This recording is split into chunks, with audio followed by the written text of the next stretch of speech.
Hey everybody out there, this is Seto, and today for you guys, we'll be profiling my friends here, Nekroz deck. Now I do apologize if it gets loud, we are at Locals, and the only quiet place at Locals is in the bathroom, and we're not filming in the bathroom.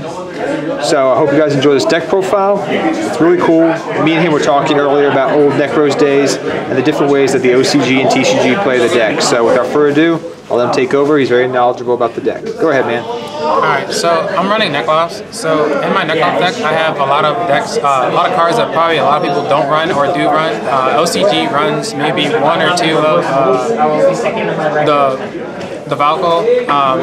They also run more Trishula than we do over here in TCG. So, and then I also saw Potang's deck profile about Nekroz when he was topping with it. So I decided to take that and use some of the engines that he was using in it. So I'm going to go ahead and get into the deck profile and show you what deck cards that I run in here, the choices that I made. First I run Decisive Armor, the 10-star, the one that beefs up everybody when they're on the field, because it makes it easier so that nobody can get over the Unicorn and stuff like that, so it boosted them up 33. Next I run two of the Trishulas, because they are also the banishers, also the protectors of the cards that are smaller than them, and also so that it makes it harder for people to get over stuff, and also force people to try and play their hand either all the way out or not leave anything on the field to do anything with. Next I run three of the 8-star, which is the Valks. It's more like the Battle Fader of the deck. It's really good. It helps keep damage down if you're trying to protect cards to get forward and the other cards you need to go forward. And also you can tribute it off effect. Monsters then hand or on the field to draw two cards off of this effect during your main phases. Another card I run one of, which is the Gunganeer, which also helps protect the cards from being destroyed. Plus also when she's on the field, she can pop cards by discarding Nekroz monsters or spells from the hand to the graveyard to get her effect. She's a 27 beater. The one those that I run in here is Unicorn and also Bryonic, because they're only limited to one. This is the engine of the deck, which is the Searcher, which is Bryonic. The other one is Unicorn, which also shuts off, which actually is a skill drain for people's extra deck monsters. One other card I run three of is the Nekroz Colossus, which is the Searcher of the deck for the spell cards to help me get the spell cards I need to be able to special summon all the other monsters I have, and also be able to special summon itself to the field when it hits the field. It turns into a pretty much like an effect veiler, which turns off the extra deck monsters and zeroes their attack out, so it makes it hard for people to swing over with the extra deck monsters. The regular monsters of the Nekroz deck that I run is two of the Dance Princess, which is like the Protector also, which also says that they can't target or they can't respond to anything that I special summon out with the Nekroz spell cards.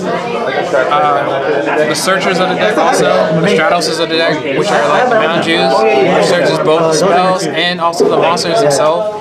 And then the one other Stratos of the deck, which is also Thousand Hand, which is only the ones that searches out the monsters, the Nekroz monsters. The one card I also run, that since we don't have it no more, is I run one Shadow, usually Shadow because Shred is banned, so this pretty much acts like the Shred pays for the whole cost of the bigger monsters that I need to get out if I don't have the cards in hand to bring out the bigger ones that I need to. Another card that I run is two Effect Failers to help slow down effects if I don't have Unicorn on the field to stop the effects and to get over. The spells that I run in here is I run two Cycle, two Kaleidoscopes, and two Mirrors.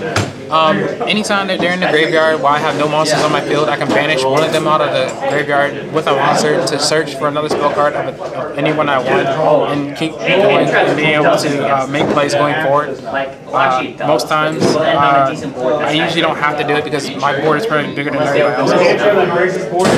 I also run three preparations since they're back at 3, which is also a good health thing, so I don't have to always banish the spell card. I can just play prep, get back the spell card in the graveyard, and then turn around and get a monster from my deck and add it to my hand, which helps. I run Rhoda just to search out for Colossus because he is the only warrior in the deck.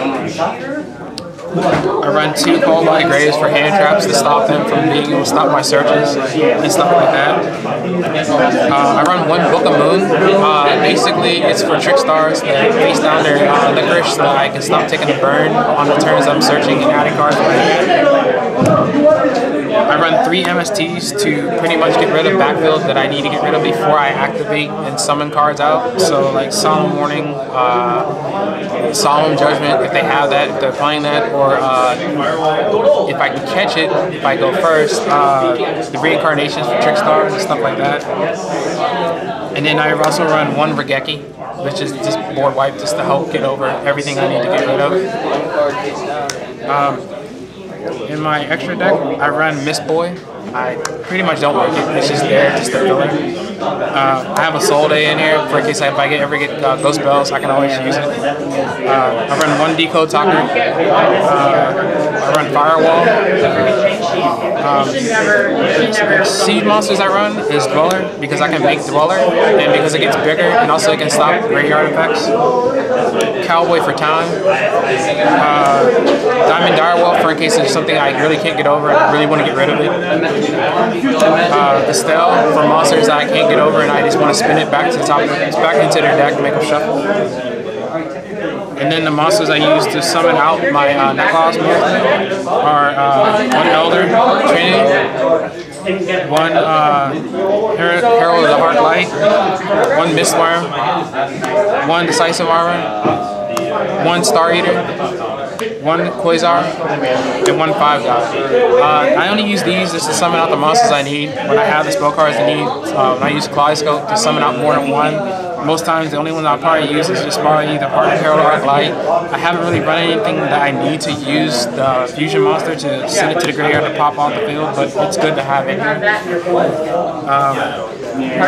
My sideboard is not really 15, it's still missing a card, so the blank card is supposed to be another Ash Blossom, which I don't have. I side in 2 Ghost Ogres.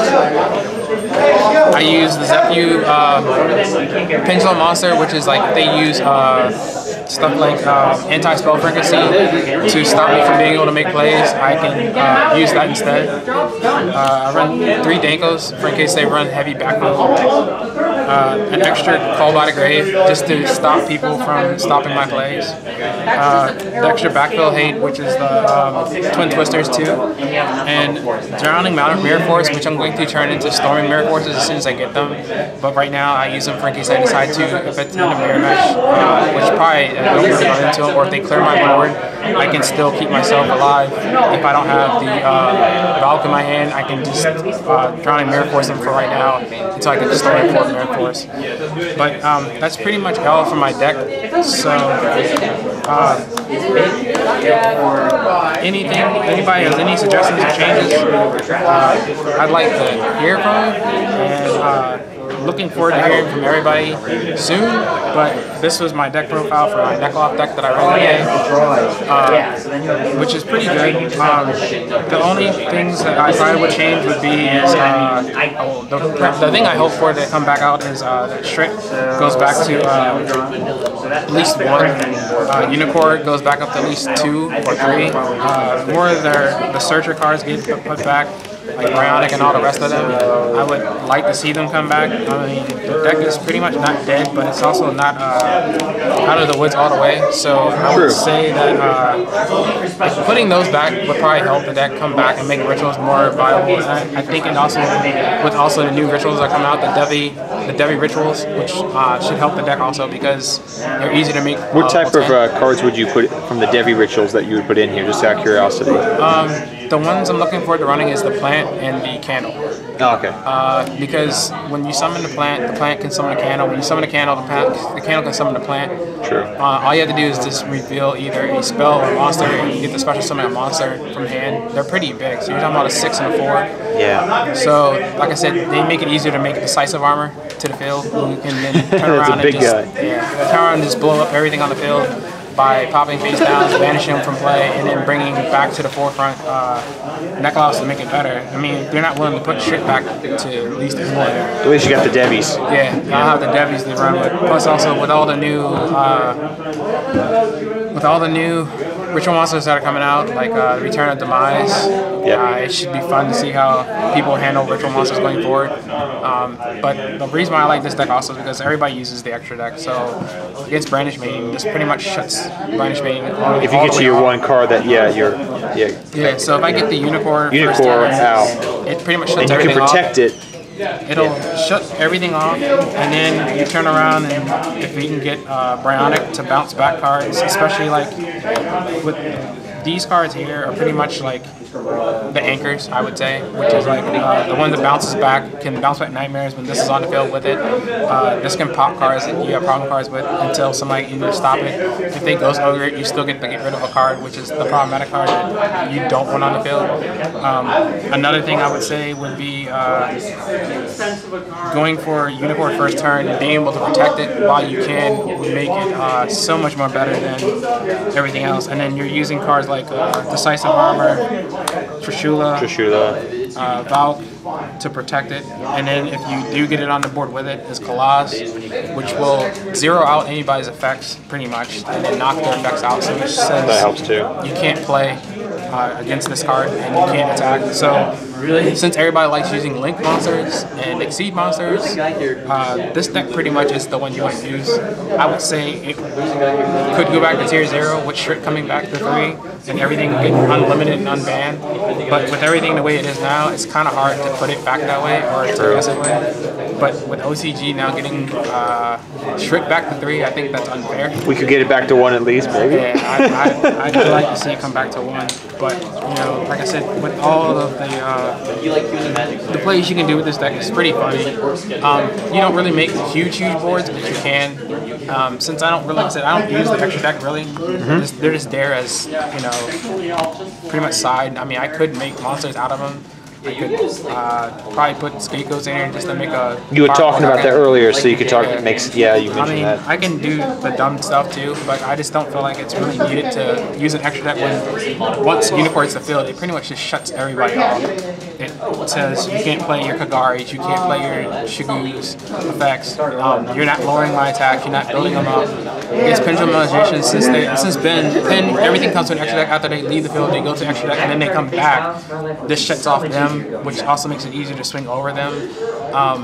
If they make a Voltaic Dragon, like a couple people tried to do against me today, all I would do is say, okay, that's fine, beat them into one spell, negate, okay, that's cool. Go for the one I really want to go for, which would be the Colossus to make him. Once he comes out on the field, he pretty much just shuts them all the way down to where they can't do nothing going forward. And then with Colossus on the field also, you just negate their effect, swing over them for 0, so they're taking 23, and then when they swing you activate the effect again to do the same thing. I mean, it's pretty much like a repetitive rinse cycle repeat over and over. And then if they're trying to get rid of them, you always got Gungnir. This pretty much says this card can't be destroyed by card effects or battle. Gungnir, Decisive Armor, which can boost him up by 1,000 when you attack on damage declaration. It's like our Honest, pretty much. And then Trishula, which won't let anybody target him as an effect.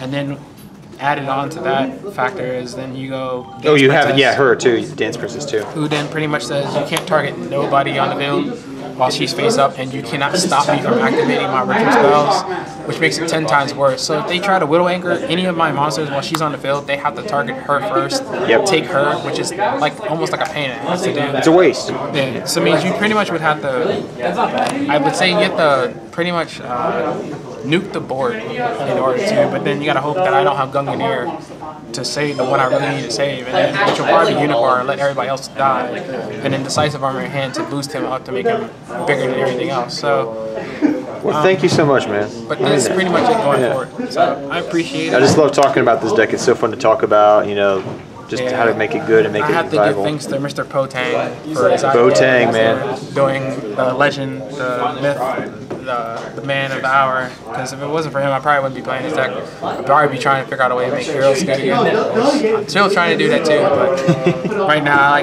like Nekroz. I left for like 3 years. I ended off in Nekroz season right before they started really crapping on it really bad, and then I decided to come back. And when I came back, I already had the cards, and I felt like this was the easiest way to go. So gotcha. I appreciate the deck profile. I know I don't have everything I need for this deck, but I'm still working on it slowly. Yeah. Well, thank you so much, man. No problem. And until next time, guys, take care. Have fun dueling. Good luck dueling. I hope you enjoyed this deck profile.